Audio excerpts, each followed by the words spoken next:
Hey guys, it's Adam. I want to take a moment and personally thank you for listening to our shows, for downloading our shows, and for sharing them with your friends. With your guys' support, we just moved the Twisted 10 into the threshold of the top 100 comedy shows in iTunes. It made it to number 99, granted, just barely crept in there. However, that's still monumental for us. Out of the tens of thousands of podcasts that are out there, that's one of the most difficult categories to breach into. Thank you very, very much for helping us to get there. If you haven't already done so, please go give us a 5-star rating and give us a review, a short little 1-line, 2-line review, letting us know that you enjoy the show. iTunes reviews are like podcast currency. It legitifies the show, it allows us to get better guests, and it allows our sponsors to really see that we're reaching the listeners that are out there. If you haven't done so yet, please go do it. We would greatly appreciate it. We've got a ton on the horizon from Dichotomy Media, a lot more on our YouTube channel, more Get Out Penny cartoons, all sorts of stuff. So please help us by giving us that 5-star rating and a little review. Thank you very much and enjoy the show.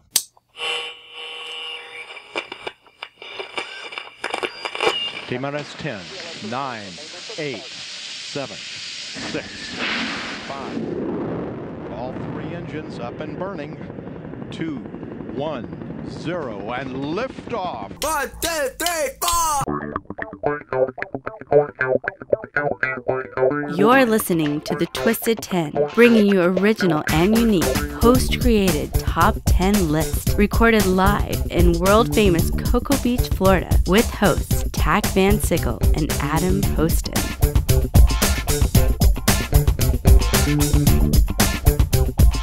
All right, welcome to another episode of The Twisted 10. I am Adam, and Jay and Andrea, I'm not a host this week. I'm just saying. So I'm off the hook. Again, I did mine last week, so I'm now off. You're off the hook for like a year. Yeah, at least. Wait, so does that mean it's my turn again? Is it your turn? I don't think so. I have nothing prepared. Yeah, Jay Alvarez, the Hispanic that's not prepared. Way to live a stereotype, myself.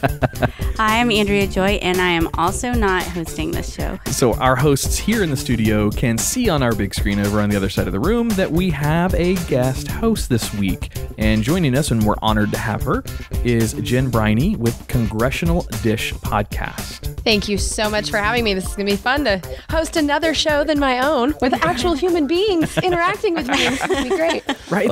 It's a weird concept. A lot of other podcasters don't, it's hard for some of them to grasp the concept that it's, do I just send you my MP3 file? You know, how does this work? I'm like, no, we interact with each other. It's an exchange. It's, you know, we like having guests come in studio in here, but to open it up wider, we do the Skype connections like we're doing with you. So thank you again. Thank you very, very much for coming on board. Can you tell our listeners a little bit about Congressional Dish and what that podcast is? I know it, but our listeners may not. Yeah. So Congressional Dish, I started about 4.5 years ago because, well, long story short, I was paying attention to C-SPAN. I was like one of those 3 people that watches that in their free time.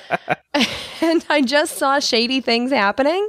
And so I was paying attention more and more. And I was like, there's so much happening in Congress that actually affects me.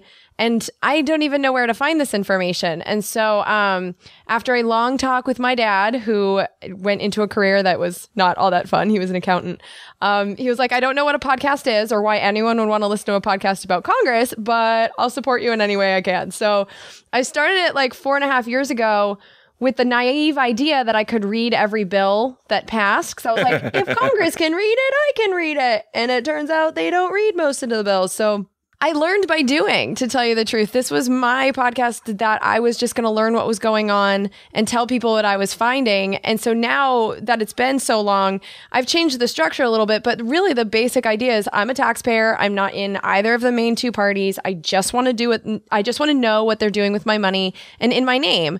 And that's still what I'm doing. So it's like whatever rabbit hole I choose to go down, that's what your next episode is about. And I still read obnoxious pieces of legislation, and I watch hearings, and I just share with you whatever I think needs to be shared, and mainly the stuff that's not covered in the mainstream. You know what I mean? Because like right now, I could cover Jim Comey along with everyone else in the world, but there's also other things going on. So I kind of go for the stuff that I think is being hidden. Oh, that's cool. That's a very unique angle to take. So you're not taking the things that are the obvious, easy targets that are out there. That's good. Yeah, and I think it actually hurts the show.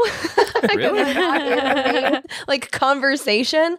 But the people who have found Congressional Dish do seem to like it because whatever the big story is on TV, a lot of times that big story is covering up what they're actually doing in legislation, which is far more important and affects us all, especially financially in so many ways. And so, I'm happy to be doing the podcast, even though right now it is nothing but bad news. So, so I listened to your last episode, which dealt with North Korea and some of the conflicts with the DMZ, with South Korea, North Korea, China, obviously the ties in with Russia and, everything else, and obviously Trump.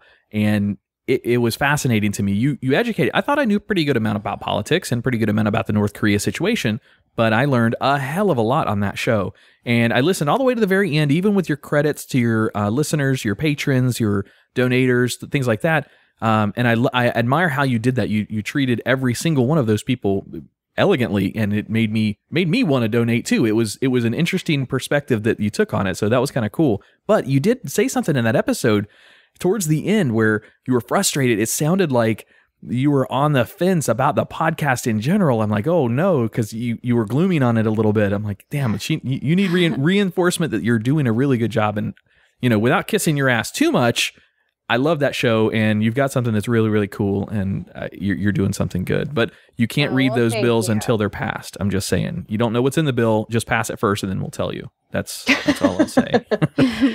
Yeah. Well, and, I do have to, I'm a little bit... I'm tired right now.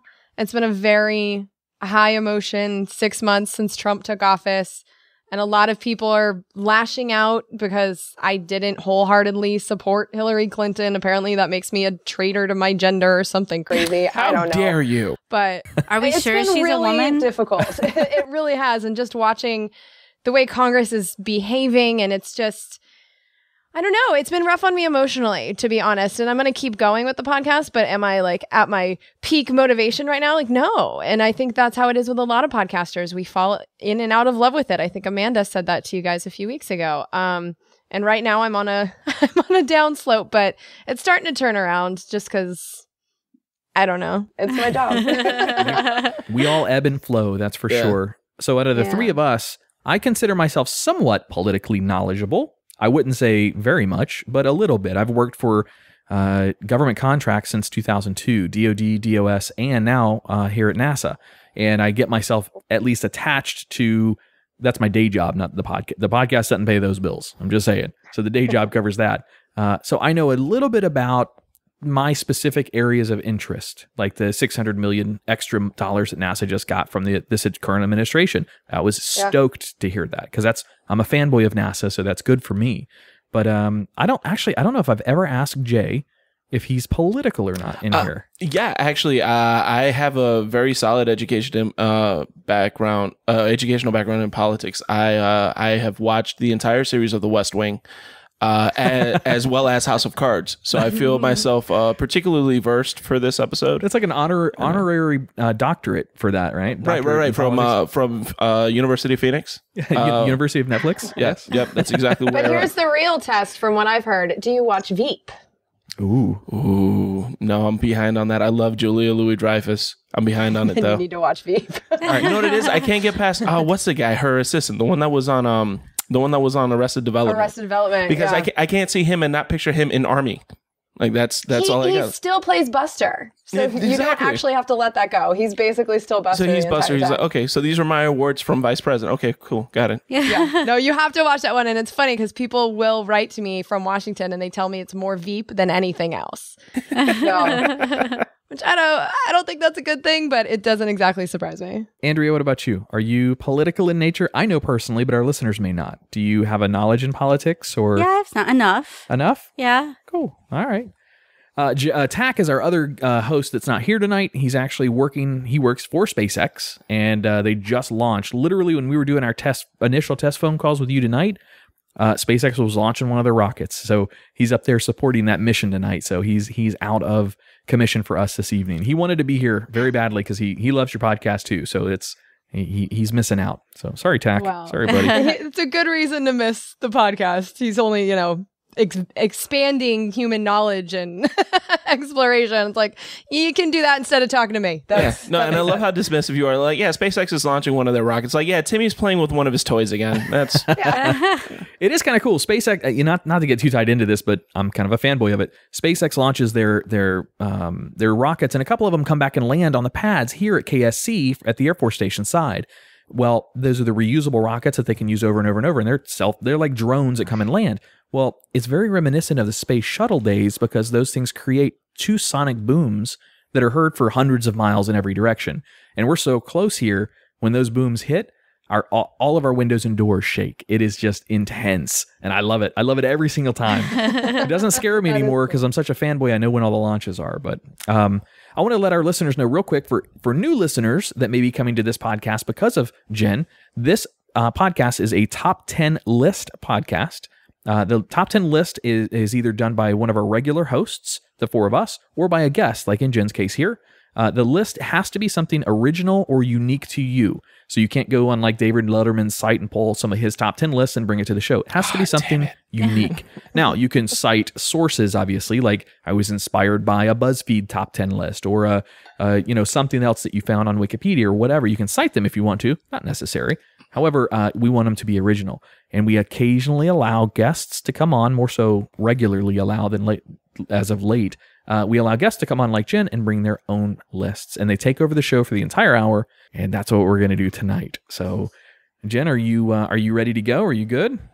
I think so. All right. Well, we're turning over the proverbial keys to this car over to you for the rest of this episode. So this is Jen Briney's top 10 list. So let us know what your list is, and then it's all your show.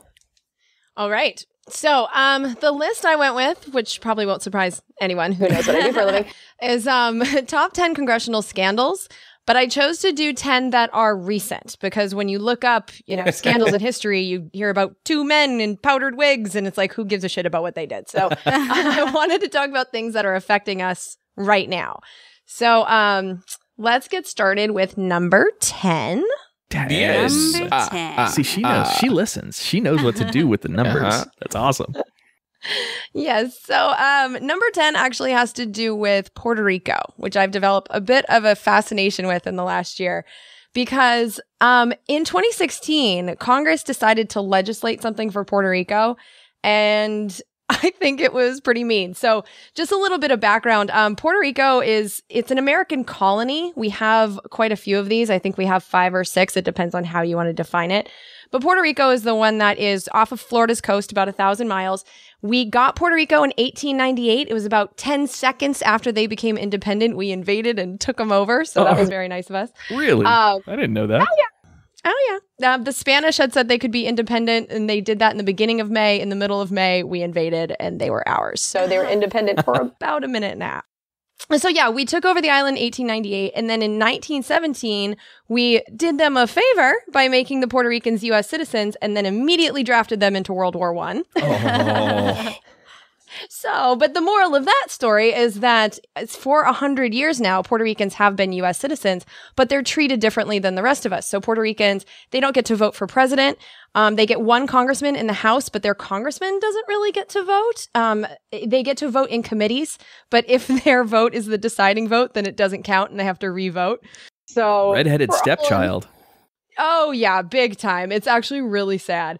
And then they get no senators at all. So even though they're citizens like you and I, they're not treated like citizens. And then the way that Puerto Rico as an island has been treated by Congress has been relatively unfair. So more recently, in like the last 40 years or so, Puerto Rico was turned into a tax haven. So multinational corporations were allowed to go there. They would have to pay like no federal taxes, no state taxes to Puerto Rico. But then in 1996, Congress took that back. And so it really screwed over the island. There were two things that happened at once. First, the companies that were there just because it was a tax haven, some of them took off. And then the offshoring of jobs that happened to the rest of us, that happened to Puerto Rico too. And so what the government of Puerto Rico had to do was take out these loans from Wall Street. And they were loan sharky type loans where it was like, okay, we'll give you, $1 million, but you have to pay us $3 million back, Mafioso style. Jesus. And this is where, Puerto Rico did make some mistakes because their elected representatives looked at the short term, took these loans, and then their debt was just completely out of control. So the last I checked, they are $123 billion in debt, but at least a third of that is just interest on those loan sharky loans. And so usually when this has happened in the United States, like for instance to Washington, D.C. or Detroit, there have been places where this happened, they can declare bankruptcy. But then this is very strange. In the early 1980s, Strom Thurmond, do you remember him? He was the senator from South Carolina, total racist. Yeah. Oh, yeah, the racist one. Yeah, we remember him. Yeah. And Strom wasn't he the oldest the oldest man there? Like 90, I think he was like 94, 95 and still active. He was by that point going by his birth name, Skeletor. Pretty much. Yeah. He was there for fucking ever. We couldn't get rid of this guy. And he single-handedly screwed over Puerto Rico for no reason whatsoever because he attached an amendment to a bill, got it signed into law, that made it so that Puerto Rico was exempt from claiming bankruptcy. And to this day, no one knows why that happened. There was no explanation. There was, he didn't write anything about it. It just ended up in this bill. And it was years later that anyone really even noticed. And so here you are now, Puerto Rico would like to declare bankruptcy and they legally can't. Wow. So that brings us to 2016 in Congress. So Congress had to do something about this situation. And so what they did is they passed a bill called PROMESA into law. One of the things that it did is it did allow Puerto Rico to get some kind of bankruptcy protection, but not the whole protection that it used to have. And so I think it was about a week or two ago, Puerto Rico just did declare bankruptcy. But because these laws are untested in the courts and in just reality, we don't really know what this is going to look like. So they're looking at years-long legal battles with these banks that won every penny that they were promised in their loan sharky terms. And then the other thing that this bill did, and this is what I think is truly fucked up, is that they created this fiscal control board, which has been done in other places. It was done in DC and it was done in Detroit, but this is different because Congress picked all of the members, and most of those members, the majority of them, were bankers. And then the Puerto Ricans were not represented on the board. So the governor is allowed in the room, but he doesn't even get a vote. So it's all these outsiders that are coming into Puerto Rico. And then the board gets to make all financial decisions for Puerto Rico. So for a long time, we were pretending that Puerto Rico had some kind of independence. As of last year, our Congress made it so that that's not even being faked anymore. So we have this board that's controlling Puerto Rico as we speak. And the first thing that the board did when it came into existence this year was not negotiate with the banks or make them, lose some of the interest or any of those types of things. They immediately went towards the Puerto Rican people for the money. For example, the Puerto Rican people will be paying higher taxes, including an 11.5% sales tax, which is higher than just about anywhere else in the country. They're going to pay higher fees for their water and electricity. They've slashed government services. The pension payments have been slashed big time. In fact, we don't even know if the pensions are going to be able to be paid out by the end of this year. And they've closed hundreds of schools. And now the next step is the government's being told to sell off its assets, like its electricity grid and its public transportation system. And the banks, so far, they're fine. Really? Yeah. And we gave Puerto Rico exactly $0 to help them with the situation, even though they do pay taxes. That's your Congress at work. Yeah, That's horrible. Because we're taxing these people, we're raising their rates up. Half of them aren't even educated. We just shut down their schools to make sure the rest of them don't become educated. Isn't there like a huge unemployment problem on the island right now too? Yeah, their unemployment is officially at 11%, but like the rest of the country, as soon as you stop looking for work, you don't count anymore as even like a human. So God only knows what the real unemployment rate is. And I was just there. And one thing that's interesting about Puerto Rico is there's this underground economy. So when you drive around, you'll see people just selling crap on the sides of the roads, but it's a lot of people with a lot of tents and a lot of crap. And so there's also this economy that the situation there for the people living there is actually a little bit better than you'd think because there's so much cash exchanging hands. So it looks like they're unemployed, but they're actually selling rotisserie chickens on the side of the road and providing for themselves. So at the same time, it's a dire situation, but they are figuring it out amongst themselves, at least the people that are still there. They've lost 10% of the population. And here's how it affects the rest of us, especially you guys in Florida, because the Puerto Ricans, they're pretty smart. They know that they're U.S. citizens. They can come to any of the other states and work. And so that's what they're doing. They're leaving. So we're going to pay for them one way or another. But yeah, so far, our Congress is not being very nice to the Puerto Rican people. Yeah, no kidding. Yeah, that's horrible. No, I was gonna say I think most of Puerto Rico lives in Orlando now. Yeah, pretty sure. That's where it happens. and part of New York too. Isn't there a little Puerto Rico in New York? Yeah, up in the Bronx, you got a pretty big Puerto Rican and Dominican population. Yeah. Yeah. And it's funny because, like I said, their congressman's not allowed to vote. And so what their congressman has been doing is going to people that represent districts in Florida and New York and New Jersey and saying, okay, listen, like, this is why this is your problem. Because if you don't give us our healthcare money on the island, then we're just going to go to the hospitals where you are, and you're never getting reimbursed for that. Because it's not like your tax base. What's Congress's basis here? Are they just trying to make a congressional island for them to go vacation on when everybody leaves Puerto Rico because they can't live there? I mean, what's the motivation? That's what Cuba's for.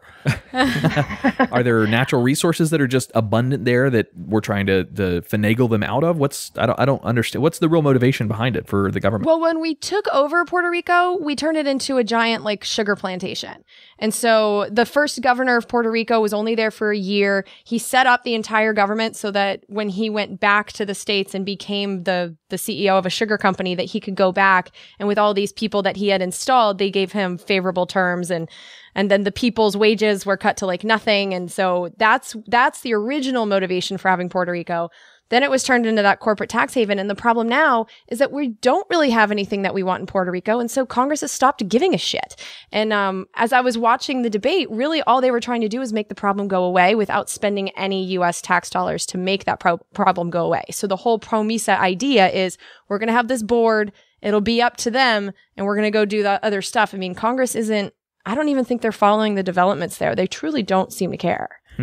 That's sad. That's sad to hear. I've got a lot of Puerto Rican friends too. That's sad to hear. I didn't know any of that. None. I mean, I knew a little bit about I didn't know the dates when everything happened and become like a colony of ours, but I didn't know the other additional details. That's pretty interesting. Mm-hmm. Yeah, and I just went to Puerto Rico to see for myself what it's like there, and it's lovely people, amazing islands.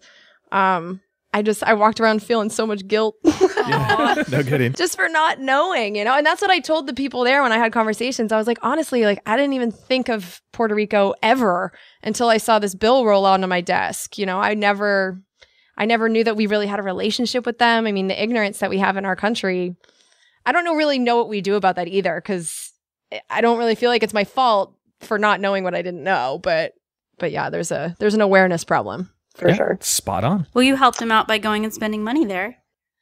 I did, and I'm going to do it again. That place was fun. You ate that rotisserie chicken that you bought on that black market. I know you did. Oh, hell yeah, I did. Oh my God, yeah. Yeah, I definitely did. And you can drink anywhere you want. So it threw me off because I was there on St. Patrick's Day. I go into this bar, which is across street from the beach, and I was like, hey, can I have a margarita? And the guy's like, do you want it to go? I just looked around and I was like, wait, what do you mean to go? Are we in America? And he's like, not really. So yeah, you can just it's kind of like Vegas in that way. It was really fun. I had such a good time in Puerto Rico. So yeah, I will go back. Nice. Well, very cool. Yeah. So that's number 10. Let's go for number 9. Nueve. I like the Spanish. That's all we get. I mean, that's our little interaction with you, really, is when you read your number. Yeah, that's what we get. So number 9 is not about a current congressman, but if I don't mention this, I feel like I'm not doing my job, which is Anthony Weiner. Oh, boy. Oh, the most appropriately named congressman ever. Isn't that right? Yeah, so 2011, for those of you who have been living under a rock, there was a congressman who was actually one of my favorite congressmen, Anthony Weiner, because he used to yell at people and he was articulate and he was right. I really like this guy. But he made a big mistake when in 2011 he confused his direct messages on Twitter with his public messages, and he accidentally sent a dick pic to the entire world. And the dating world has never been the same. Yes, he was doing it under the nickname Carlos Danger, which is also amazing. And also his reaction to it was great, because he denied that he did it, then he confessed it, then he said, but I'm not resigning, and then he resigned 10 days later. So he was a big old mess. And so yeah, and actually, have you guys seen the documentary Weiner?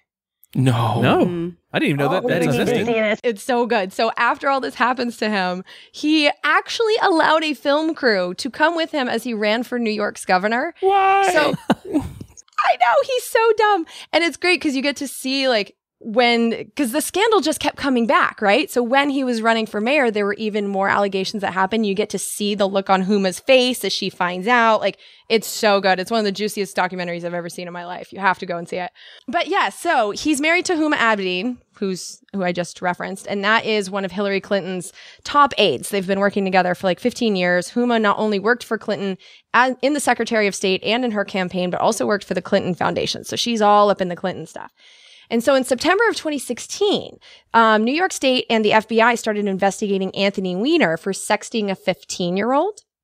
And while they were searching on his laptop, the FBI found emails related to Hillary Clinton. And that was because Anthony Weiner's wife was one of Clinton's aides, and they had been exchanging emails. And so the FBI had to look back into that investigation.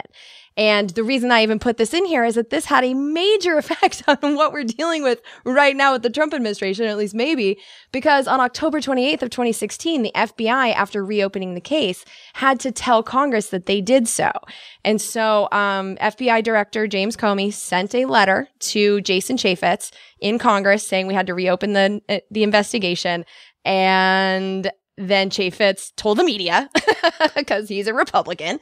And after that, Hillary blamed that for her loss. Now, I don't think that's why she lost. I don't know anyone in the United States who didn't already know who they were voting for by October 28th. But right now, we are seeing the ramifications of that because Jim Comey was just fired on Tuesday. It was less than a week ago. And so this whole Anthony Weiner thing was this slippery slope that just kept sliding all the way into... If he just would have kept his dick to himself. See? This is what dick pics do. Dick pics ruin careers. His dick pic forced us to have Trump in office and not Hillary. From 2011. That's right? How long his penis lasts. Anthony Weiner, the new spokesperson for Viagra and Cialis, ladies and gentlemen. That's got to be the longest penis ever. He has called several emergency rooms for erections lasting way over 4 hours. This is going on 6 years now. And it's a problem, Anthony. We need you to get this fixed, Tony. His next documentary is the 7-year dick. You might be onto something there. You better coin that real quick before it gets taken. There was a lot of... So I'm not Democrat or Republican myself. I'm independent. I usually in my past have voted majority towards Republican, but not always. There's some, lines that I've sat on. And I'll be 100% honest. Going into this election, for the presidential election, I did not know who I was going to vote for when that came out. I legitimately did not. And I broke it down, put personalities aside because I didn't like either candidate personally. Yeah.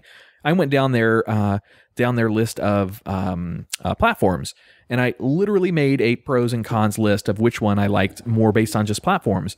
And I could not decide. Even with that, and they were almost identical for their platforms. Hillary had something better for NASA and for the federal government for our budget, but didn't have some of the things, whatever. I won't get into that part, but I didn't know. Well, when that came out, I'm the one guy that didn't know. Well, when that came out, and yeah, it was an investigation into him, but it reopened something for her. It was just like, man, really, this is at this stage of the game, this might actually influence what I'm going to vote for. Which person I'm going to cast my vote for. So it didn't necessarily. At the end of the day, I knew I stuck with my guns and picked the platform that best fit my life and my children's life. But it certainly was influenceable at the time. So it was shocking to see come out when it came out. I thought to be honest, it seemed like a scandal. It seemed like when Comey talked about the reopening of the investigation, it was so ironic of timing coming so close to what was going on with the elections. I just for sure thought it was a scandal. I'm like, all right, I'm almost willing to dismiss this because it seems so scandalous. Because of the timing, yeah. Jim Comey has been one of my favorite people in government for so long. Because do you remember him from the Bush administration? No. So this is how I know who he is. So it's like, keep in mind, right now he's being accused of doing something that hurt the Democrats, right? Right. Well, the reason he came onto my radar is that when John Ashcroft was the attorney general, he got pancreatitis or something. And so he ended up in the hospital. He was damn near dead. And so Jim Comey became the acting attorney general. Well, during that window of like 3 days, the spying program had to come up for reauthorization. And so Alberto Gonzales and Andy Card, that was Bush's chief of staff, and I don't know what Alberto Gonzales was at the time, but they tried to get Jim Comey to sign this. And he looked at it and he goes, oh no, this is illegal. This I will not sign this. And so what they did is they went to the hospital to try to get John Ashcroft to sign it. So Jim Comey calls Ashcroft's wife, says they're coming right now. Keep them out of that room. He gets in his car, rushes to the hospital. They arrive pretty much at the same time. The guys give John Ashcroft the paper. And John Ashcroft, I guess, like sits up and gives this speech and basically says, like, I'm not the acting attorney general. He is, points to Jim Comey. And Jim Comey just basically says, I'm not signing that. Get out of this room. So he's stood up to the Republican Party and the Democratic Party. And when I look at the situation that he was put in, I remember him telling Jason Chaffetz, who said, if there's any developments in this email thing, will you notify Congress? And he said yes. So it's like, what was he supposed to do? They did reopen the case. And he put on every agent that he had. It was solved by the end of that weekend, it was a monumental task, how many emails they had to go through. And before the election, they said there's nothing to this. But if I was in Jim Comey's position, I think I would have done the same exact thing, even though the timing was so suspect. That's just when they found that crap on the laptop. So I don't know. I tend to give him the benefit of the doubt because he's never been a party stooge on either side. You know? Interesting. Yeah. You should watch. There's a testimony. You can, if you just look up Jim Comey from like, I think it was 2007, you can hear him tell the story of going to the hospital. It's the most riveting 15 minutes of C-SPAN you'll ever see. That's funny. You use riveting and C-SPAN in the same sentence. Yeah. That's fantastic. Sometimes it really is, you guys. I swear. This is another reason why I do my podcast. Sometimes this stuff is amazing. You just have to watch for a really long time to find it. So it's like baseball is what you're saying. Yes. Every now and then you get a triple play. But it took you 4 seasons and 3. All right. I like it. 100%.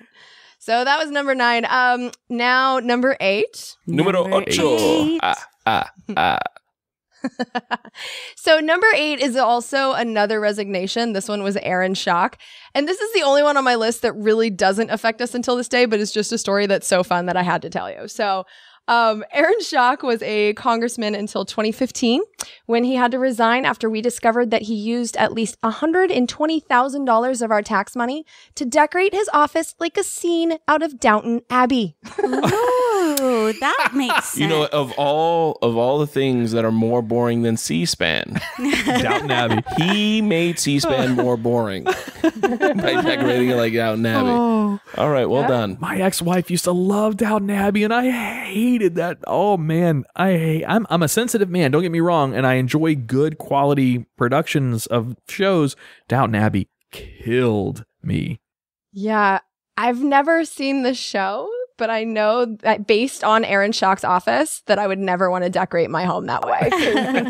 Some of the things that we bought for him include a giant mirror with an eagle on top. Of course. A huge crystal chandelier. Mm-hmm. A table propped up by 2 eagles. Yes. Ooh, that's fancy.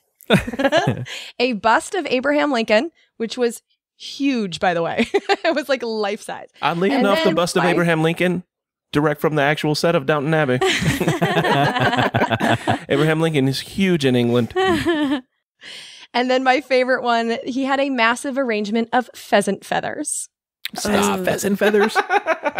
Man, those are some expensive pheasant feathers. That was a typo. It's actually peasant feathers. What they did, they robbed homeless people of their pillows and just dumped all the feathers out. But pheasant made it look pretty for the bill. Yeah, if you guys want to see this ridiculousness, just Google Aaron Schock's office and you'll see it's bright red. You can't miss it. And wait, where was he elected from? Who did he represent? I want to say he was Illinois. Okay, that makes sense. That explains the Lincoln bust. For the Renaissance period, maybe like a Georgia, that would have been more fitting. Good old Southern belle. Trust me, no one from the South has a bust of Abraham Lincoln in their office. Nope. That's true. All right, so how are we feeling about number 7? Good.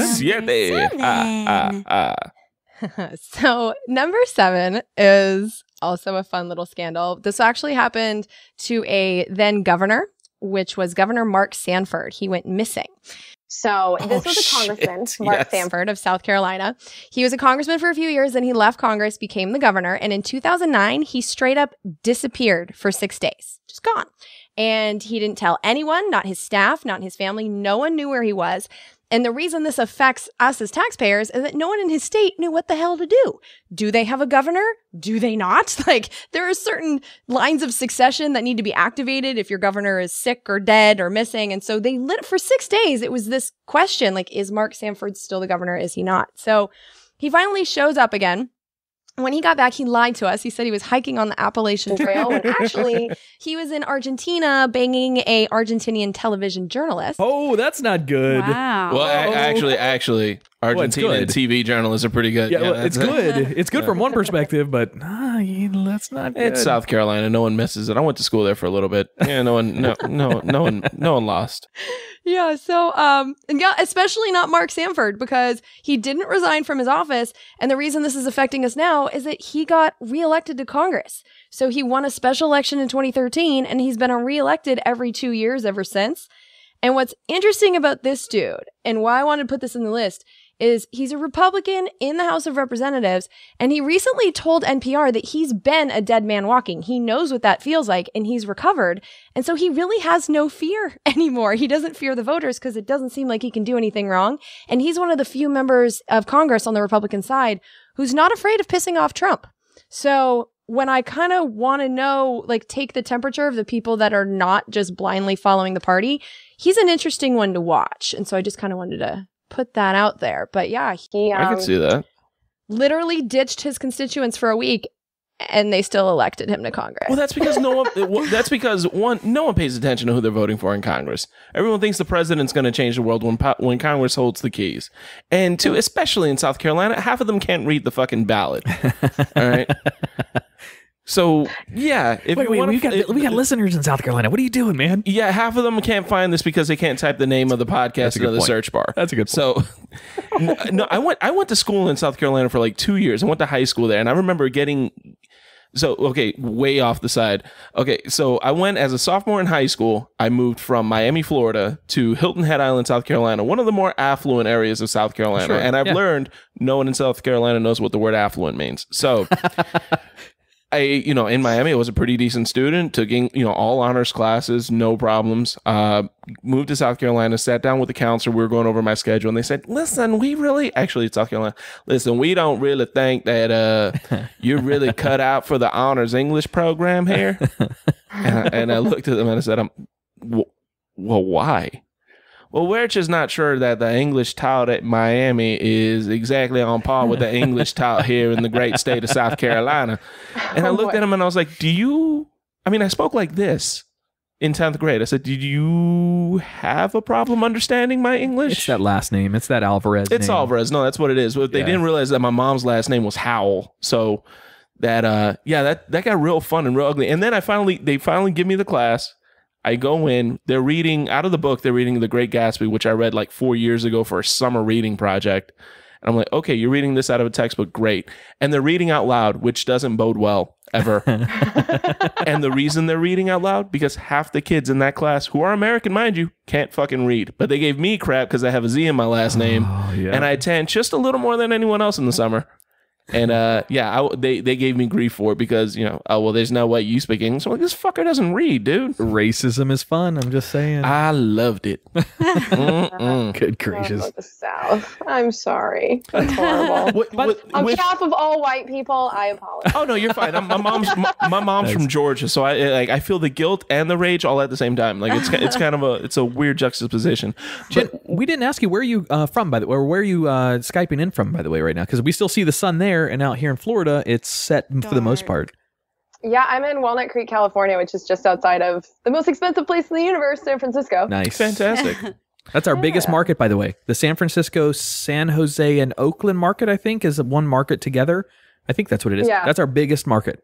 next to Orlando. Right, Orlando's the big. That's because we're here, but that's our next biggest market is that market out there. So hey, I mean, that makes sense just because those are three pretty major cities that we all, for some reason, count as one, even though they're not. I don't know how Libsyn does their market demographics because they group them together though. Yeah, they do. Yeah, this is one of my biggest markets too, but it's not surprising because I live here. Yeah.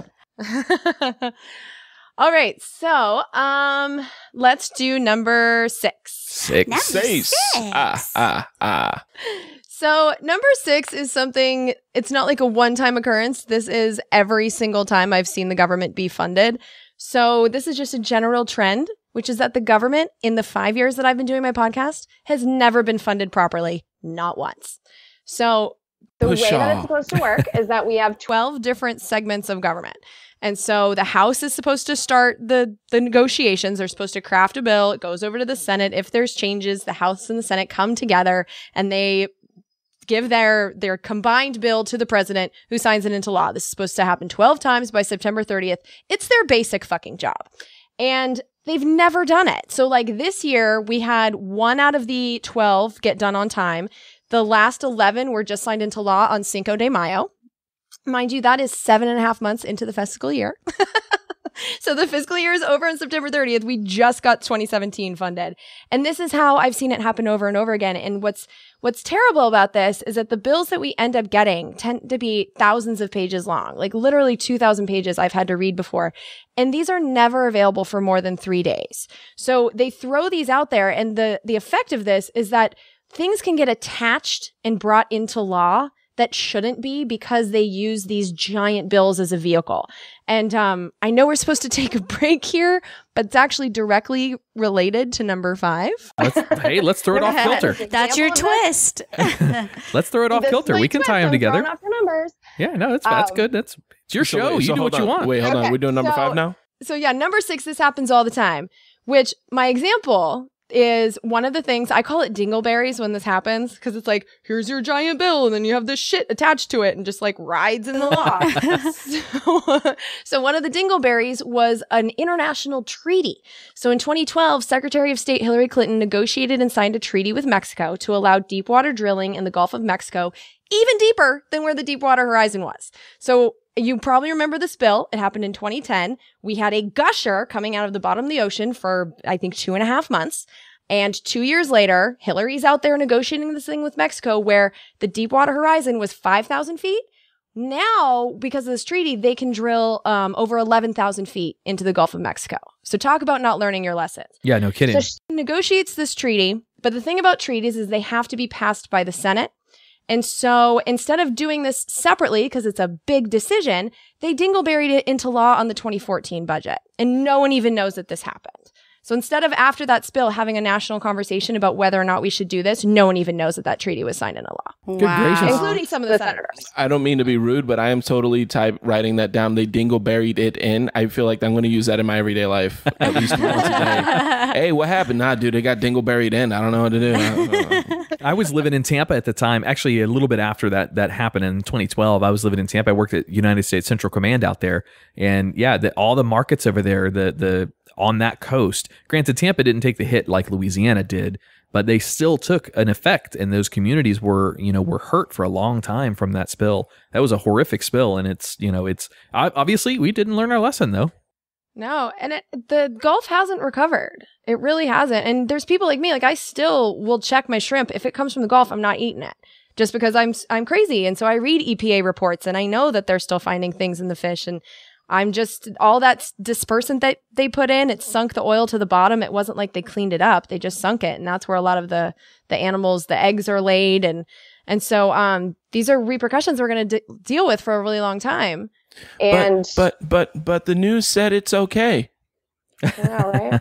Glad I don't eat seafood. Yeah. You're missing out. Yeah. I'm just telling you. You're missing out. Not if it's from the Gulf. You don't know. You've never had salmon until you've had it coated in petroleum. It's nice and shimmery. Yeah. I do like sparkles. Nothing brings out the taste of a clam like 100% pure crude. Like that's all you need. Crude clams. That actually sounds like a great menu brown, item. Orange color looks like gravy. You won't even know the difference. Black Pearl Market is booming right now. So that was number 5. That tie in together right there. Yes, that was the dingleberry that I wanted to. She There's so many dingleberry. of them, but that's just my favorite one because it was an international treaty. Like, how is that? She dingleberried number 5 in there. I like that. I like that. See, I'm already using it. I got this. Well, very cool. All right, so Jen Briney with Congressional Dish. That was an awesome 10 through 5 instead of 10 through 6. I like it. You're changing shit up around here. This is how you're doing it. I like it. All right, so rule breaker. rebel you. All right, so we're gonna take a break in studio, and then we will be back in just a few minutes. When we come back, can you give us a recap of 10 through 5, and then take your top 4, do what you want to. All right, cool deal. We're gonna take a break in studio, and we will be right back. Sweet dreams are made of these. Who am I to disagree? I travel the world in 7 seas. Hey, Tach, you ever have that conversation with your girl about where to eat dinner and it always turns into that back and forth? I don't know, you pick. Yeah, every once in a while, yeah. Yeah, well, I've got an answer for you next time that comes up. Oh, yeah? Where at? The Salty Fox in Melbourne off of Oak Alley Boulevard. Oh, nice. You know, I've actually been there, and the food was pretty awesome. Hell yeah, it was. They offer a great selection of paninis, shareable appetizers, soups and salads, and one of the best desserts I've ever had, the Funky Monkey. Oh, yeah, my favorite was the vintage options. They got this meal called ramen noodle on crack. You just got to try it out. Done. That's definitely what I'm getting next time. Put the fun between your legs at the Salty Fox every Tuesday night at 7 p.m. with the Oak Alley Arts District Bike Crawl. It's a 4-mile bicycle ride down Pineapple Avenue with stops for food and beer all along the route. Be sure to visit the Salty Fox every Sunday for brunch from 11 to 4. Hey, isn't that the $10 bottomless mimosas brunch? Sure is. Enjoy your brunch while the Salty Fox's DJ spins throwbacks and top 40 hits.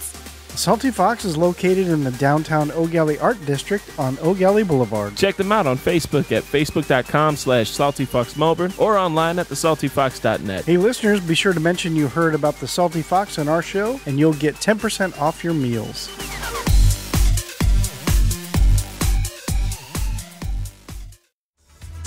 You're in the mix with DJ Gil Lugo. Hey, it's Adam. If you enjoy the hosts or the content of the Twisted 10, be sure to check out our other show. It's called Living Podcariously. While the Twisted 10 may get crass and explicit occasionally, it holds no water to Living Podcariously. We do get a little bit more rough and raw on that show. We have a lot of fun producing it and have had some awesome guests. And as always, thanks for listening.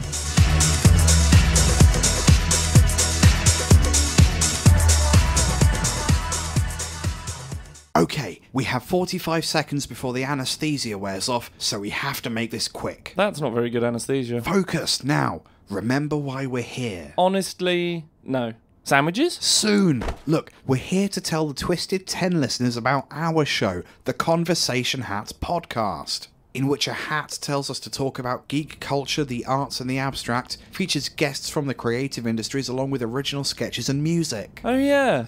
I guess we'd mentioned that the Conversation Hat is available on iTunes, SoundCloud, and on StabbedPanda.com, right? I really wish we'd scripted this before breaking in. Liam, they're starting to wake up. Oh, darn, there's no time. Come on, through the window. We forgot the sandwiches. Village Idiot Pub. You locals know about it. You guys from out of town have to check them out. Village Idiot Pub is now a proud sponsor with Living Podcariously and the Twisted 10 podcasts. It's more than just about commercials, though. The cast here will be taking our show on the road to Village Idiot to record some episodes as well as hold events. They have over 30 beers on tap, including ciders and Hefeweizen, my favorite, as well as hundreds of bottle choices. Adam, you forgot my favorite, all the delicious wine. So get your friends together and enjoy the board games, puzzles, and the giant Jenga. Let the owner, Jason, as well as the rest of the staff there, take excellent care of your beer drinking needs. Mention either one of our shows to the staff and get 10% off your tab. Tuesday is open mic, Wednesday is trivia, Thursday is karaoke, Friday and Saturday night are live music. Visit them at 4 Harrison Street, Suite 103, Cocoa, Florida, or Village Idiot Pub on Facebook. And don't forget, they are a dog-friendly location, so bring your friends, family, and fur babies.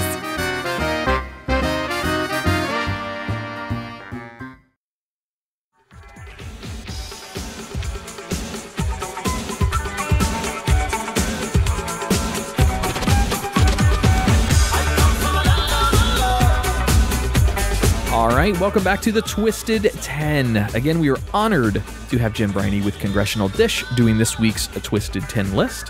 And she went off rails on this. She went 10 through 5, not 10 through 6. Breaking the rules. What a twist. Owning the show. Her own conspiracy. Just establishing dominance right off the bat. That's right. Jen, if you don't mind, could you run through your 10 through 5, just like the titles of each one of those to remind our listeners of what your past ones were? Sure. So number 10 of the top 10 congressional scandals that are affecting us now was the Puerto Rico Fiscal Control Board. Number 9 was Anthony Weiner's laptop and dick pics. Number 8 was Aaron Schock's Downton Abbey office, which we paid for. Number 7 was Mark Sanford, missing on the Appalachian Trail, but not really because he was banging an Argentinian. And number 6 was the fact that government funding is never done properly. And number 5 was the fact that when it's not done properly, we get dingleberries, like the treaty with the Gulf of Mexico, which allows drilling in the Gulf even deeper than where the Deepwater Horizon spill was. That's amazing. Now, are these in any hierarchical order, or are they kind of random? Do they get better as we get to number 1? Because they're good anyway, but... Better as in you're going to feel better about your country, or better as in juicier? More scandalous. Yeah, the top 4 are more like serious, problematic. I just love that so far I've realized that I live in a country where you can legitimately look at someone and say, how is Anthony Weiner's dick affecting you today? And I'm proud to be an American. And you salute a flag, you drape one over you. Oh. Yeah. And then you look at Twitter like I just did and go, oh, well, our president just gave classified information to the Russians, so there's that. Thanks, Wiener. Reagan. Wait, who was Nixon rolling in his grave? All the dead presidents like, we can't give it to the Russians. We can't give it to the Russians. He's giving it all to the Russians. Yeah. And Trump's like, give me vodka. I'll give you whatever you want. Although I don't think he drinks, which might be part of the problem. There's no way that man doesn't drink. He doesn't drink, and he doesn't have a dog. I can't trust a president that doesn't have a presidential dog in the White House. I'm just saying. Yeah, even the Clintons had socks. Wasn't socks a cat? There should be a pet. Yeah, there needs to be a pet. Creature. They need a creature. Yes. I just don't understand how they expected this guy to keep his mouth shut around Russia when they gave him, what, two out of his 3 wives? I've lost track. Yeah. This may be the last episode of the Twisted 10 because Trump's going to put the hammer down on us and shut this show down. He's probably going to get a moat and get a pet shark. Bring it on, fat man. He'll never know he said these things. We're not on Fox News. No, that's a good point. Or Breitbart. Not yet. All right. So you're at number 4, right? Yes. Number 4. Cuatro. Number 4. So number 4 is another one of these things that just doesn't happen. And this is war declarations, which is supposed to be handled by Congress, but hasn't been handled by Congress since World War II. I heard you say this in your last episode of North Korea, and I was amazed at that. I could not believe that. Congress has not declared war since World War II. So there's a couple, obviously we've been in a lot of wars since then, Fought in one. but we don't call them wars. We call them other things. We call them conflicts. Operations. Military actions. Operations. In the funding, you see overseas contingencies operations. It's the OCO account. It's now up to like $100 billion, and it's for the wars that we're not officially in, but are totally fucking in. So, so that's how we do it now. And the way that it's actually done, so right after World War II, we joined the United Nations, and the law that put us into the United Nations basically says as if the United Nations decides to do something, then we will do it with them. And so we've done this for war. So like in the Korea episode that I talked about, that's how we ended up in the Korea War, because the United Nations said that we should support South Korea. And so we took that as we should go into South Korea and use our military to bomb the hell out of North Korea, and called it legal. We did the same thing. The Clinton administration did it with Haiti and Bosnia. Daddy Bush did it with Iraq the first time, and it was all because of the UN law. And then since 9/11, we've been using this authorization for the use of military force, which is very short. It's only one paragraph, and it basically says that we can go after anyone that was involved with 9/11. And that has been twisted so many ways that it's been used to justify our war in Afghanistan, which is now 16 years old. Our regime change war in Libya. It's the reason that we're bombing Syria right now, Somalia, Yemen, Pakistan. It's been used to bomb so many places. And Congress doing nothing. So that's number 4. Except showing dick pics. Just saying. Yeah, but you get kicked out for that. We'll fire you for the dick pic, but we won't fire you for the illegal wars. Like, Yep. So yeah, that was number 4. It's all happy news with me, isn't it? So who's ready for number 3? You guys want to kill yourself yet? 3? Or- No. Number 3. Numero tres. No, it's entertaining as hell. It really is. You had a really good twist. Again, not kissing your ass, but you had a really good twist on bringing boring politics with a really, really good comedic spin and a personality attached to it. So it's entertaining. So I encourage our listeners to go check that show out. You got to let us know if your numbers move too from our listeners. I would love to hear you got an extra little bump from our guys. I think I'm just like a sick person because I really enjoy natural disasters. Like my favorite movie of all time is 2012 because it's 2 hours of just watching the world burn. Love it. That's the only movie that any Cusack's ever been enjoyed in. Yeah, I love everything about it. And I've always said that I'm Woody Harrelson in that movie because I'm not going to like try and survive. Like I'm going to be on the top of the hill watching it and cheering it on, you know? So I feel like that's what I'm doing right now because I'm watching these disasters, but I find it funny. And I don't know why it's not funny, but I laugh at all of it. San Andreas was pretty good. But I'll tell you, that one too. The best disaster movie, like the end of the world movie, was in the movie Knowing with Nicolas Cage. It was a boring movie for the most part up until the end. And the end, or was it Numbers? Numbers or no? It was Numbers was a TV show. It was Knowing. Knowing is the Nicolas Cage abomination that was filmed and aired, and I don't know how Nicolas Cage didn't even like that movie. The last like 15 minutes of that movie are phenomenal as far as natural, or as far as like the world ending apocalyptic style kind of stuff. It's cool. My favorite natural disaster movie is still Wizard of Oz. It's a twister. It's a twister. It starts off with a twister. The Twister, yes, that is a good Twister, and the movie Twister is great too. Yes, Bill Paxton, poor guy, man. That was a loss to Hollywood. I'm just saying. Did you see what the storm chasers did after he died?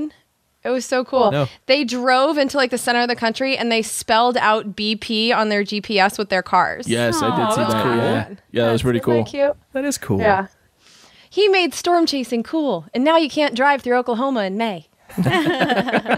Andrea is from Oklahoma, actually. Our female co-host Born is and from. bred in Chickasha, Oklahoma. Yep. Is what I said true? I've heard that like there's so many storm chasers in Oklahoma, it's actually driving business there. I haven't lived there. I moved here in 2000, so I just grew up there. So probably that changed after that. But yeah, that would make sense for May because that's the worst. I was there in 99 for the May 3rd ones. That was a lot of interesting stuff. We were outside. We could see it just like coming at us. We're like, we're going to die. But I lived in Chickasha, which they say has an Indian blessing around it. So a tornado has never touched in the city limits. Wow. So I think what it technically is it's in just a tiny slight valley. So the tornadoes kind of go around the border of it. But who knows? It could be the old Indian blessing. That's cool. Whatever works for you. Although I got to say, the idea of getting hit by a tornado is like my dream. Oh my God, it was so fun sitting out there watching this like 5-mile length tornado that's like just less than 10 miles away. That's awesome. That's awesome. I would move back there tomorrow if I were you. I get hurricanes here. Yeah, see, that's one of the things I hate about California. We get nothing. We get earthquakes, but those aren't as fun. What do you mean? You get the ground moves. If I know nothing on this planet, is that you should trust the ground to be firm. And when you can't trust the ground, what can you trust? Yeah, and it's like we have nothing but boredom, and then the earthquake happens, but because you don't see it coming, like it's truly terrifying. The little ones are great. Between like 3 and 5 on the Richter scale, like I'm fine. But once you get over that and like things fall down, then it's less chill. But I like storm watches and hurricane watches. I love that stuff and thunderstorms. And here, it's just sunny. 75 and perfect every day. I'm so over it. Stupid good weather. Said almost no one ever. Just say it. I know, right? So this is why I can watch Congress and laugh about it, because I'm a freak. Because you're not watching the Weather Channel. That's why I don't have to. Whoop, CNBC it is. All right, let's go. Oh, you're going on vacation to Florida? Why? Oh, it's hurricane season. I literally did that. I went in August and I was hoping for a hurricane. Yeah, exactly. We've got a big listener event coming up July 7th. I'm not going to shamelessly plug it, but I'm going to use this as an analogy. Shameless plug. As a little shameless plug. I'm worried about July 7th. I'm like, damn, that's a month into hurricane season down here. God, I hope our event goes well and there's no hurricane that scares everybody away. Well, don't say it out loud now. We just jinxed it. It's okay. I put an Indian blessing on it. We're okay. Or you could just turn it into a hurricane party, bring in cots and lots of beer. Then we just all stay at the Idiot, and then we really get to know our listeners. Our sponsor down here is called the Village Idiot Pub. So whenever you hear the idiot referred to from us, that's what that's for. Okay. I thought it was your fourth co-host. The idiot. Poor Tach. Oh, poor Tach. Sorry, Tach. This was a joke. I don't know. All right, so should we get back to this list? Sure. Yes. Yeah, oh, yeah, we went off on a tangent. I thought this was podcariously for a little bit. We tangent crazy. Sorry, I'm bad at that too. Lately, I just want to talk about anything other than Congress, so that's why I'm doing that. But, you should guest on our other show sometime as well, if you're interested. It's just as big as this one, but... Yeah, anytime. Yeah, you guys are so much fun. I could talk to you all day. That's about sex and relationships. I'm going to. I can just cut this out and put it on that show. It'll probably fit just fine. So number 3 is the protection of 501c4s. Now, this all has to do with the IRS scandal. Do you guys remember this from a couple of years back? Refresh us. Yeah, refresh especially our listeners. You probably just heard the word IRS scandal because that was really the base of it. They just kept repeating it, so we would think that the IRS was bad. But what it was all about was protecting secret campaign contributions, and here's how. So the IRS was investigating groups that were claiming tax-exempt status. And these were political groups. But the thing is that political groups are already tax-exempt. So it had nothing to do with taxes. What was happening is that political groups were signing up as social welfare groups in order to hide their donors because social welfare organizations don't have to tell you where they get their money from. And so what you were finding were groups like Karl Rove's Super PAC, Crossroads GPS. It wanted to be a social welfare organization, and people at the IRS went, no, you're Karl Rove, and this is clearly a political organization, and you should be disclosing your donors. And so they were doing their jobs. And so the conservatives, the people on Breitbart and Fox, they turned this into a whole big scandal, basically to intimidate the IRS into shutting down this investigation. And this is still going on. They're still trying to impeach the IRS commissioner, John Koskinen, and he's done nothing wrong. He wasn't even there when all of this was happening. And so they made a whole bunch of enemies of the people in the IRS. And what the result of that has been is now the IRS is just giving all of these political organizations their social welfare status. So Karl Rove's Super PAC is now a social welfare organization, along with Barack Obama's Priorities USA Action. That one is a social welfare organization. There's one that was supporting Hillary. It's called Next Gen Climate Action. This one is pretty much funded by one dude, and that's a social welfare organization. And then Politico reported in January that the Trump people are creating a social welfare organization for Trump in 2020. So they're already starting to get the dark money going for his next election, assuming he survives this first term. We had a mutual friend that said that he predicts that Trump is going to have some kind of illness that's like a self-induced illness that he's going to resign early.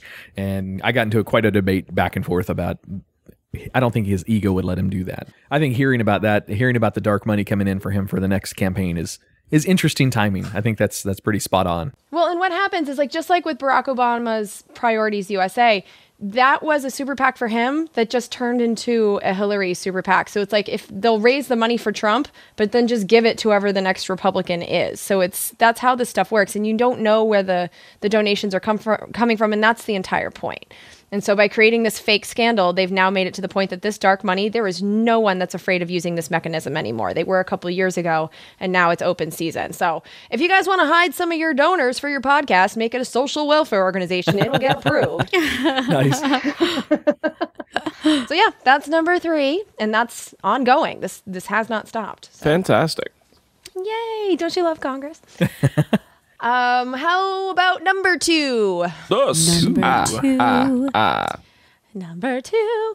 Okay, so number 2 is something called fast track. And so this has to do with international treaties. Now, when we do trade agreements with other countries, we call them agreements, but they're really treaties because these trade agreements have so much more to do with international law than just trade. So, for instance, there's something called the Investor State Dispute Settlement System, where corporations can go to this international court and sue governments for regulations that affect their profit margins. So, we have this global system that's being created through trade agreements, and it's a big, big deal when this happens because these trade agreements, they trump our domestic laws, which... Now that just came out of my mouth, no pun intended, although it totally fucking works here. Because here's what happened. So Barack Obama was the president last year. And so the Democrats and the Republicans, they were working out the Trans-Pacific Partnership, which was one of these international treaties. And they trust Obama. So they did this thing called fast track. And what it does is it changes the way that treaties can become law by making it easier. So a way a treaty is supposed to become law is it's supposed to be passed through the Senate with 2/3 majority. It's supposed to be hard. And what fast track does is it makes it so that it will become U.S. law if it passes the Senate with a 50% majority rules vote. And right now the Republicans have it.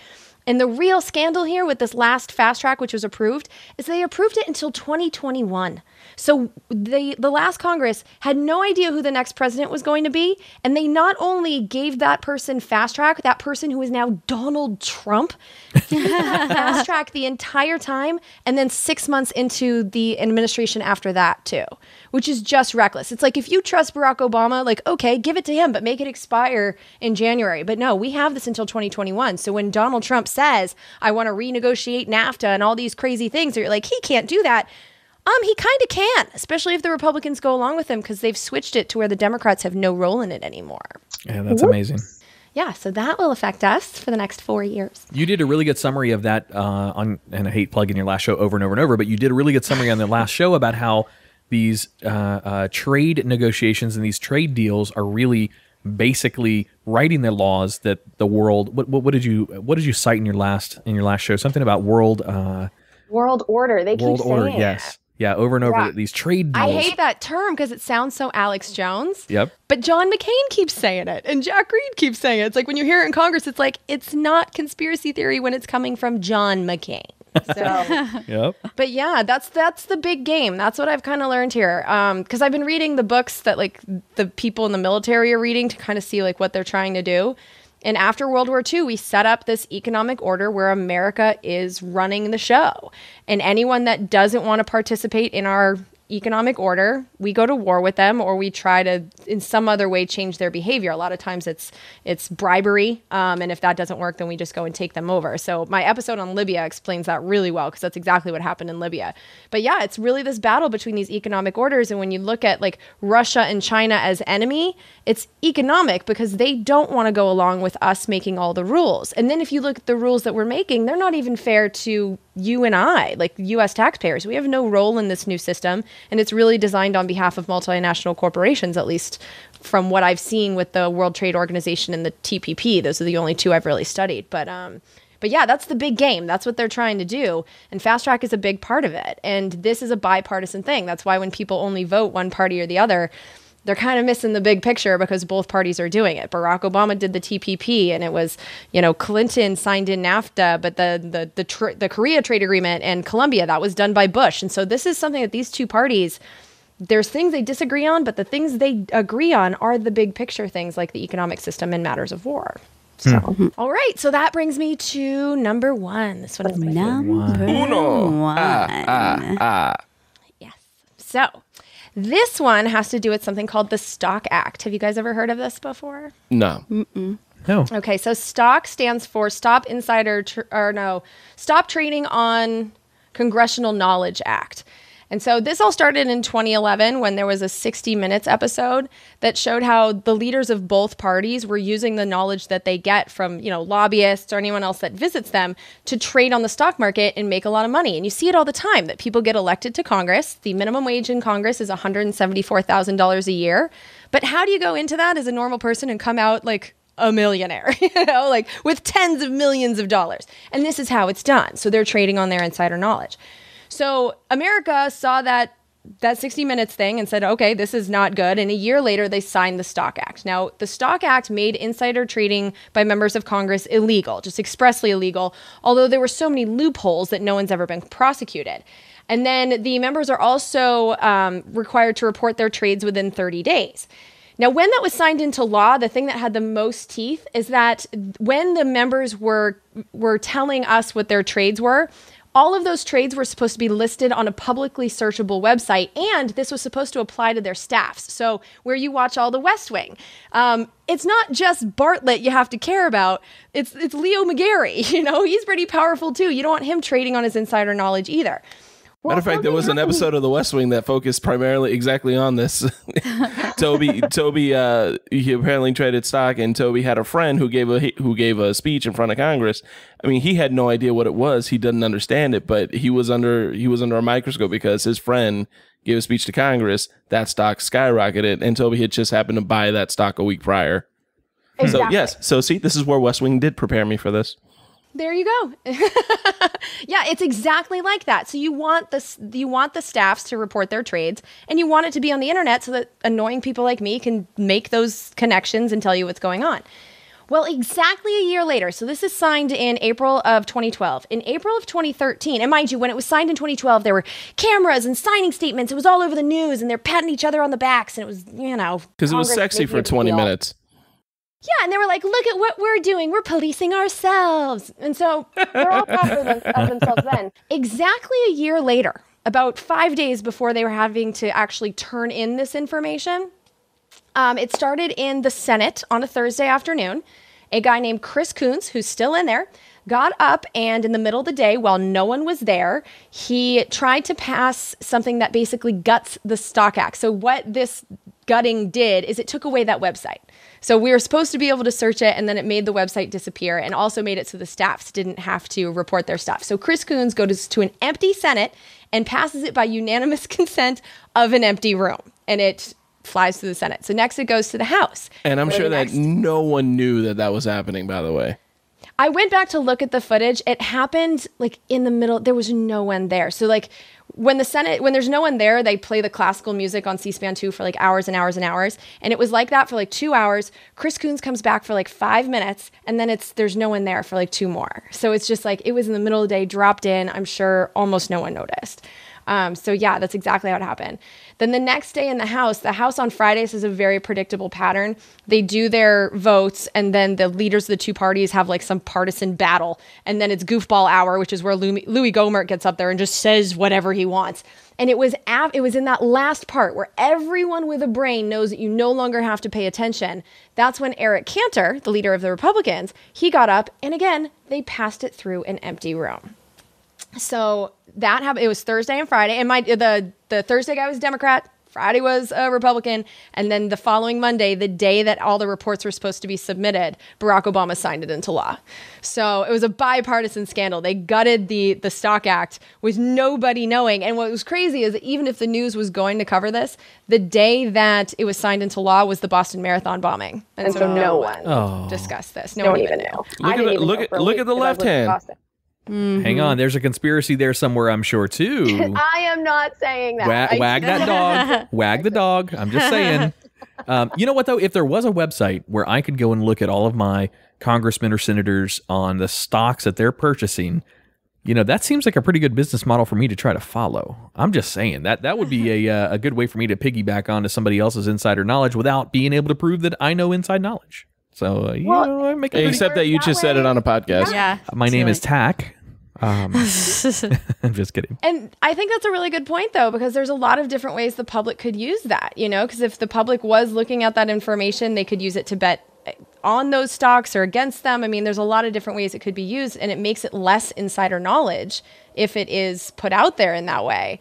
And what we're finding is because the Stock Act, like I said, it had a ton of loopholes.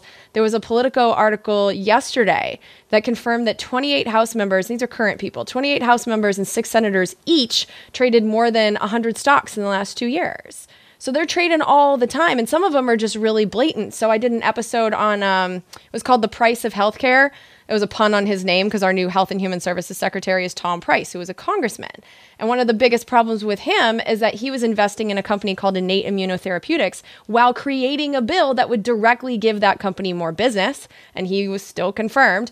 We also found out that Sheldon Whitehouse, who was actually one of the people going after Tom Price the hardest in that hearing, but Sheldon Whitehouse was trading pharmaceutical stocks while writing the 21st Century's Cures Act, which was a big gift to the pharmaceutical industry.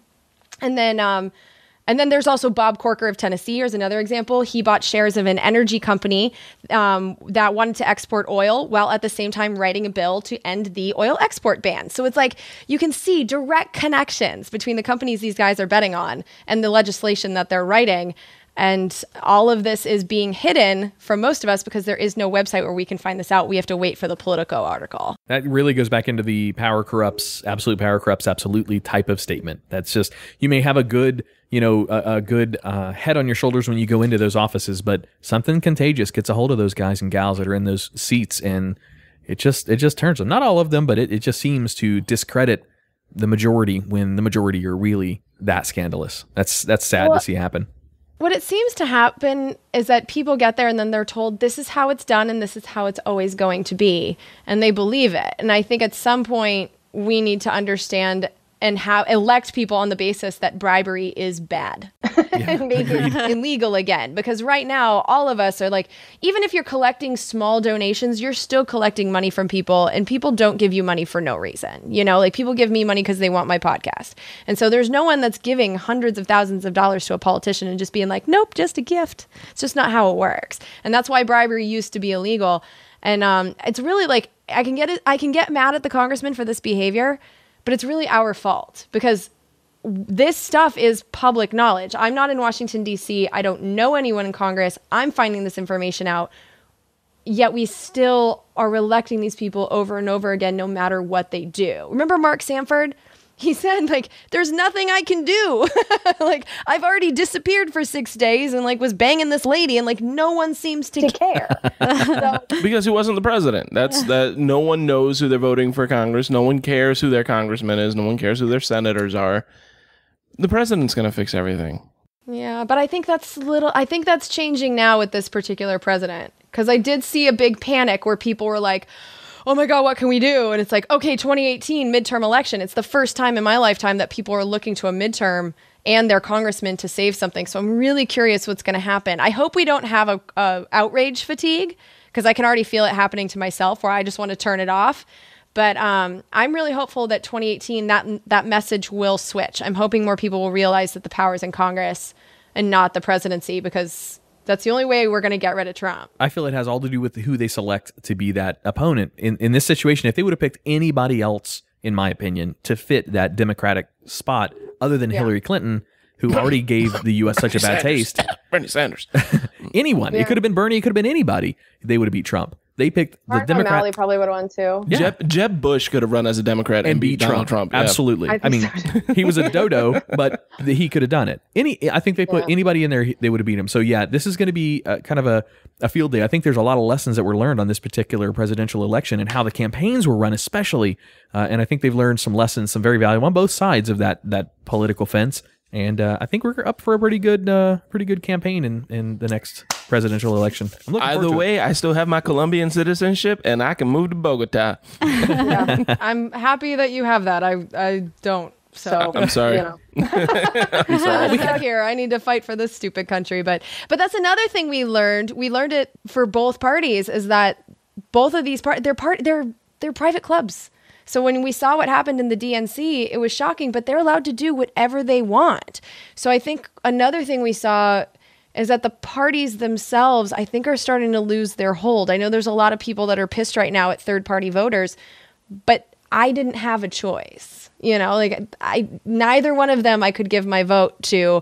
And I think there's more people that are sitting on the sidelines that might be willing to jump in to fight the two-party system at this point, because first of all, it's not our system. Our system is not designed for Democrats and Republicans. Our government was founded on the basis that we wouldn't have a party system. Was the whole point. Totally. And we don't have to. The way the Electoral College works, we don't have to vote Democrat and Republican. And so, I don't know. We'll see if we get some more independence this time, but what we're doing ain't working. No. That's all I know. Well, very cool. That was an absolutely fantastic list. That was this was a list podcast. Oh, I forgot. I thought we were just talking. We didn't rant.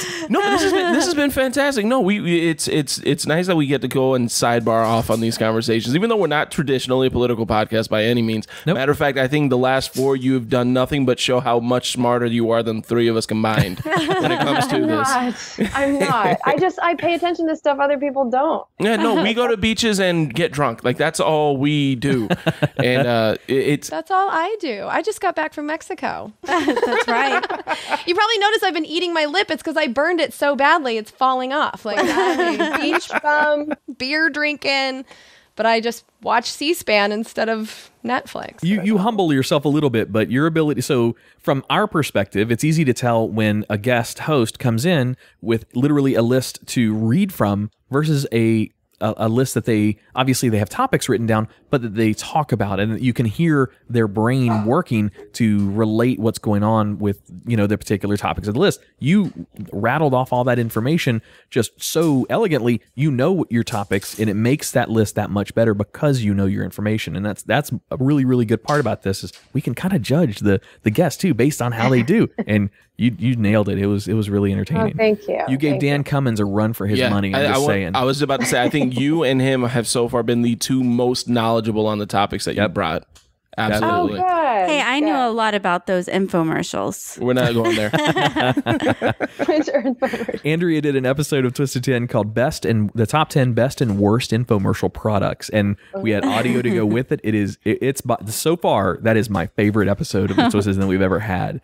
But I'm gonna go back and listen to that. I love those things. I do too. I want them all the time. I want all of them. I need all of them. Let me rephrase that. So I actually used to work at the hotel where Nick Offer had his tongue bitten off by the prostitute on South Beach. Yeah. Ooh. Yeah. I was working that day. Laser Bond would have fixed it. Fun times. Laser Bond. Jesus. Oh he used a ShamWow to pick up the blood off the floor. Exactly. Well, we know who should be doing your ads. Exactly.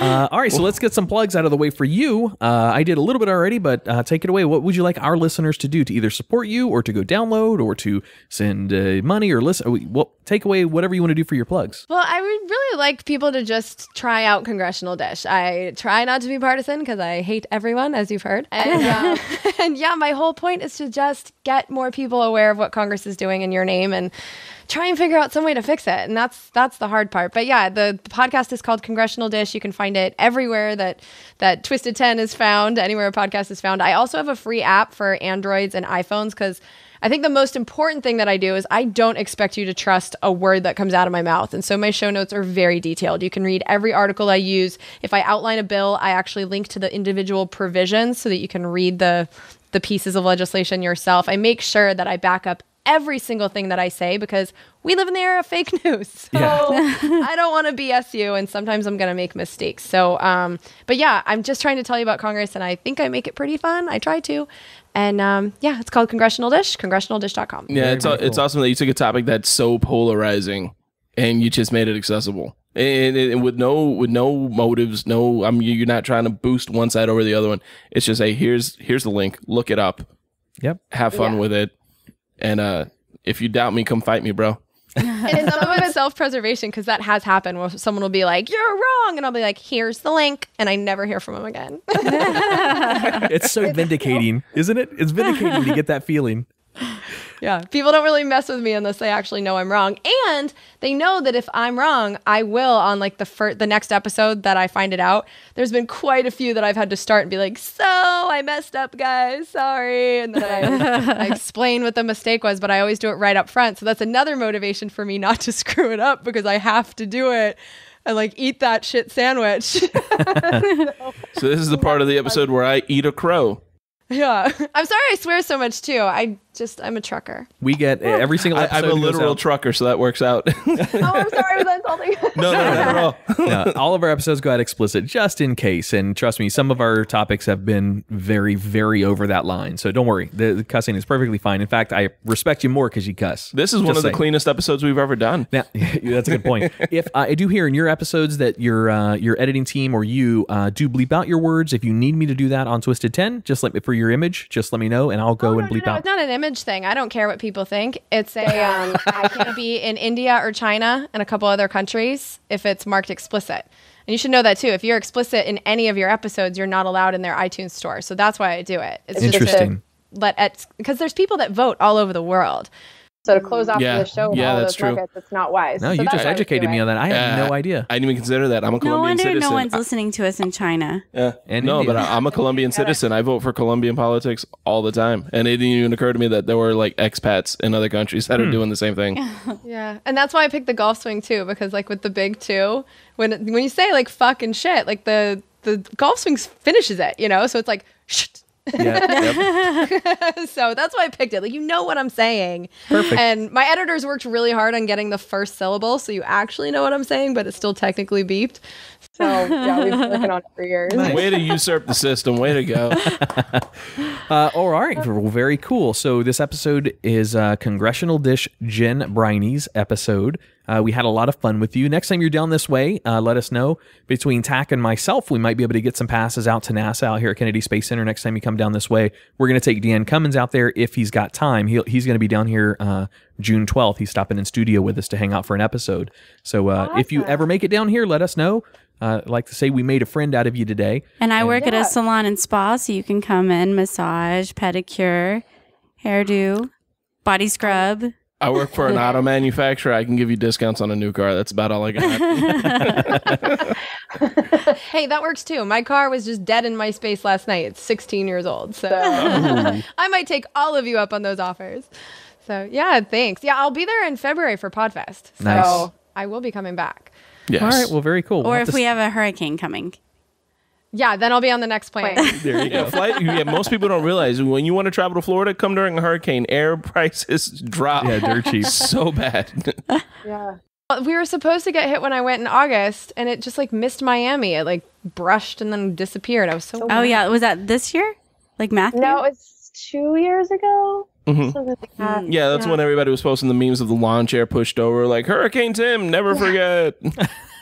We will rebuild. Yeah. Total done. Oh. All right, well, very cool. We'll wrap up the episode. For our listeners, obviously, we'll have the show links. In the show notes will be all the links to Jen's podcast and some of her social media and her website. So go check that out. Give her a 5-star on iTunes. Rate and review her, obviously, and subscribe if you enjoy the content. For us, go visit facebook.com/thetwisted10. Also, give us those 5-star ratings and reviews. Jen, we got lucky enough. We barely broke into the top 100 comedy podcasts with this show. For like 20 minutes. Yeah, it wasn't long, but we got it. We were in there long enough to screenshot it at number 99. So we're begging for those ratings. I don't know how they do it, how iTunes does it, what algorithm they use, but we're trying the ratings and reviews. If you want to know. Yes. Oh, hell yeah. Yeah, it's done by new subscriptions. So it's like, it's rated over 7 days. So it's like, it's like the first 3 days are the most important. And then as it fades out, it goes away. But like that top 100 is all about new subscriptions. And there's a second list that they have that's more like how many active subscribers you have. But yeah, getting up into that thing, it's all about subscriptions, which is why you'll see yourself there for like a minute and then it disappears. Yeah, it was a hot minute. We were at 99, which is the highest we climbed. Dropped down to about 150, and then we were gone, and we haven't seen it back since then. So, damn it! But we got that one too. I took the screenshot. I was like, I'm big time, and I've never been big time again. That's awesome. Damn, we're gonna have a lot It of. was like 2.5 years ago. It was a long time. We're gonna have a lot of our podcasters listening just for the how do you make that top rankings. That's a cool. Thank you for explaining that. I've looked and looked and looked, and I couldn't find that online. So well, Rob Walsh of Libsyn is the one that actually knows in real words how to explain that. You guys should listen to his podcast. It's called The Feed, and it's designed to keep you podcasting. So that's how you learn all these details. So it's the one podcast about podcasting I actually listen to. nice. I've listened to Entrepreneur on Fire for a while. It's pretty good. Used to be good. It's more commercial now, but all right. Anyway, well, very cool. Thank you for coming on board tonight. We had a blast. That was an awesome episode. Do you guys have any more questions for Jen, or we good? We're good. That was fun stuff. Jen, do you have any more questions for us for anything? No, just if you guys ever want to talk again, I had so much fun. I will do this anytime. Heck yeah. Absolutely. I wish I could invite you on mine, but like it's a solo. Yeah, it's a solo show. I was leaping. I would like to extend an invite to you, and obviously we'll talk offline about it for dates in the future, but we record every Monday night, usually for both of our shows, Living Podcariously and The Twisted 10, and I would love to have you on to talk a little bit of like a political corner type of once in a while to get, the insider information on it. It's not a political show, but your comedy spin on politics is perfect for it. So maybe we can call you up and do something. All right, cool. Yeah, anytime. I'm really accessible. So. See, the trick is, guys, with a celebrity podcaster, you get her to say it on the podcast, and that locks her in. So she's guaranteed. No, I'm just kidding. I'm not as no. You are to us. No. You are to us. And I appreciate you responding back for that. That was cool to come on board. Nice of you to say, but like no. You are to I'm us. in my living room. Celebrities aren't in their living room. Well, Mark Maron does it in his garage. Yep. Yeah, and I'm jealous of his garage. I'm like, oh my God, seriously, I guess. One of the only garages in the U.S. that has had President Obama in it. Just saying. But does it have a Lincoln bust? I don't know. I'm pretty sure. Did you hear that? That was so subtle of a joke, but it was so good. All right, that was awesome. All right, we're going to get out of here. Listeners, be sure to go click the links in the show notes and subscribe. 5-star rating, review, like, the whole 9 yards. Share it with your friends. And for our other show, we're going to announce it on here as well. July 7th at 7 p.m., Village Idiot Pub in Cocoa Village is going to be our Living Podcariously listener event. So we'll plug that shamelessly here too, because they're both our shows. I guess that's it. I'm Adam. I'm Jay Alvarez. And I'm Andrea Joy. And our guest host of the evening, I'm Jen Briney. We appreciate you guys listening. Thank you so much and have a great week. Peace.